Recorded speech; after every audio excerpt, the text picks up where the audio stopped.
Telangana, AP నాకు 2 కండ్లు. Chandrababu sir చెప్పారనమాట ఇది.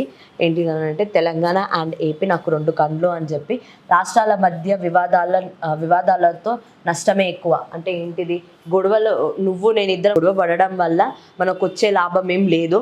ఒకసారి మీరు ఎంతనో ఎందుకనంటే నేను డెవలప్ చేసిన హైదరాబాద్ డెవలప్మెంట్ కూడా నాది ఒక పాత్ర ఉంది అని చెప్పి ఆయన చెప్పుకుంటున్నాడు. ఇచ్చిపుచ్చుకునే ధోరణితోనే పరిష్కారం. అంటే నాకేం కావాలో నువ్వు ఇవ్వు, నీకేం కావాలో నేను ఇస్తా అనే ఒక టైప్లో ఉంటేనే మన రిలేషన్షిప్ అనేది బాగుంటుంది. అలాంటి రిలేషన్షిప్ మనం మెయింటైన్ చేస్తేనే ఏదైనా మనకి సాధ్యమవుతుంది. ఏదైనా పాసిబుల్ కాని థింగ్ అంటే ఏదైతే ఇంపాసిబుల్ అనుకుంటామో అది కూడా పాసిబుల్ అయ్యే ఛాన్సెస్ ఉన్నాయి. అండ్ తొందరగా వాటికి పరిష్కారం అనేది ఒకటి దొరుకుతుంది అని చెప్పి అయితే ఈయన సైడ్ నుంచి ఈయన చెప్పారు. అంతేకాకుండా అందుకు త్వరలోనే కమిటీ ఏర్పాటు. సో ఏంటిది అని అంటే ఏవైతే వివాదాలు జరుగుతున్నాయో అసలు ఎందుకు జరుగుతున్నాయి, దేని వల్ల జరుగుతున్నాయి, దీనికి పరిష్కారం ఏంటి, ఇలాంటి వాటి కోసం ఒక కమిటీ వేయబోతున్నారు. ఆ కమిటీ ద్వారా మనకి అసలు మనకు వాళ్ళకి ఉన్న ప్రాబ్లమ్స్ ఏంటి, తర్వాత సొల్యూషన్స్ ఏంటి అనేది ఆ కమిటీ చెప్తుందని చెప్పి ఆయన అంటున్నారు. హైదరాబాద్ నెంబర్ 1గా అభివృద్ధి చేశాం. సో చెప్పాను కదా ఇందాకనే, చంద్రబాబు నాయుడు ఎవరైతే ఉన్నారో ఐటీ సెక్టర్ హైటెక్ సిటీలో ఉన్న బిల్డింగ్ ఏదైతే ఉందో, అందరికీ హైటెక్ సిటీ అంటే మనం ఫస్ట్ గుర్తుకొచ్చేది ఆ టవర్సే.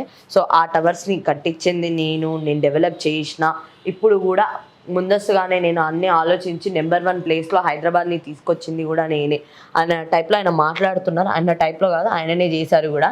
ముందు చూపుతోనే విమానాశ్రయం నిర్మాణం. సో ఇక్కడే ఇంటర్నేషనల్ ఎయిర్పోర్ట్స్ కూడా ఇక్కడ ఆల్మోస్ట్ బిల్డ్ అయ్యాయి. పార్టీ యువరక్తం ఎక్కిస్తాం, పూర్వ వైభవం తీసుకొస్తాం. సో ఆయన ఒకటే అంటున్నాడు ఇండైరెక్ట్గా. ఏంటిది అని అంటే మాత్రం తెలంగాణలో ఖచ్చితంగా మళ్ళీ టీడీపీని తీసుకొస్తా.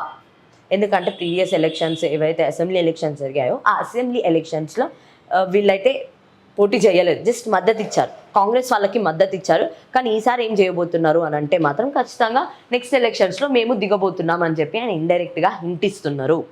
నెక్స్ట్ ఎలక్షన్స్ ఏవైతే ఉంటాయో అందులో ఖచ్చితంగా ఆయన వాళ్ళని దింపబోతున్నారు. అంతేకాకుండా వరంగల్ నుంచే ఎవరైనా ఉంటే వాళ్ళని టీడీపీ చీఫ్ చేసి ఇక్కడే వరంగల్ నుంచి చేస్తా అని చెప్పి ఆయన ఒక ప్రకటన చేశారు. మరి ఎవరు అనేది స్టిల్ క్వశ్చన్ మార్క్. కొన్ని వాళ్ళు తర్వాత రివీల్ చేయబోతున్నారు. అండ్ ఎవరు ఉండబోతున్నారు, ఎందుకనంటే పార్టీ యువరక్తం ఎక్కిస్తాం. సో వాళ్ళే అంటున్నారు ఏంటిది, హైదరాబాద్లో కూడా మేము ఎస్టాబ్లిష్ చేయాలి, అంటే తెలంగాణలో కూడా మేము ఎస్టాబ్లిష్ చేయాలని అయితే వాళ్ళ ఒక వ్యూహంతో వాళ్ళు రెడీగా ఉన్నారు.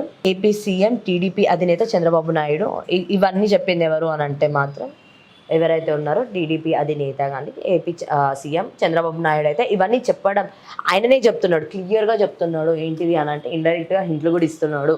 నేను అభివృద్ధి చేసిన హైదరాబాద్, నేనే అభివృద్ధి చేసిన, ఎవరో అభివృద్ధి చేయలేదు అని కూడా ఆయన చెప్పుకొస్తున్నాడు. ఎందుకనంటే నేనే విమానాశ్రయం ఏదైతే ఉందో ఎయిర్పోర్ట్స్ నేనే కట్టినా అని చెప్పి అంటున్నాడు. తర్వాత కూడా హైదరాబాద్లో జరిగిన అభివృద్ధి అంతా కూడా నేనే చేసిన అని ఆయన చెప్పుకొస్తున్నాడు. కాబట్టి ఆయన ఇవన్నీ హింట్లు ఇస్తున్నాడు. నేను ఇవన్నీ చేసిన, ఇప్పుడు నాకు కూడా ఖచ్చితంగా నేను కూడా ఇక్కడ ఒక పార్టీని గట్టిగా ఎస్టాబ్లిష్ చేయాలి, రూట్స్ నుంచి నేను ఈ పార్టీని ఎస్టాబ్లిష్ చేస్తా అని చెప్పి ఆయన ఒక మాట అయితే చెప్పారు. ఎన్టీఆర్ భవన్కు భారీగా తరలి వచ్చిన క్యాడర్లు. సో ఎక్కడెక్కడ ఎవరైతే క్యాడర్స్ ఉన్నారో అక్కడ ఆ ప్రాంతాల నుంచి అందరూ ఎన్టీఆర్ భవన్ దగ్గరికి వచ్చి ఆయనతో మీటింగ్లో ఆయన చెప్పుకొచ్చింది అనమాట ఇవన్నీ మాటలు. చంద్రబాబుతో బీఆర్ఎస్ ఎమ్మెల్యేలు భేటీ. ఇంకొక సైడ్ ఏంటిది అని అంటే మాత్రం అందరూ కాంగ్రెస్ ఎంతైనా శిశుగురులు అనే ఒక మాట వచ్చింది. కానీ ఇప్పుడు ఏమవుతుందనంటే చంద్రబాబుతో బీఆర్ఎస్ ఎమ్మెల్యేలు భేటీ. సో చంద్రబాబుతో బీఆర్ఎస్ ఎమ్మెల్యేలు భేటీకి అయ్యారు. ఎందుకు అయ్యారు, ఏంటి, టీడీపీలో జాయిన్ అవ్వబోతున్నారా? అఫ్కోర్స్ అయ్యే ఛాన్సెస్ ఉన్నాయి. ఫస్ట్ అందులో మల్లారెడ్డి ఉండొచ్చు కూడా.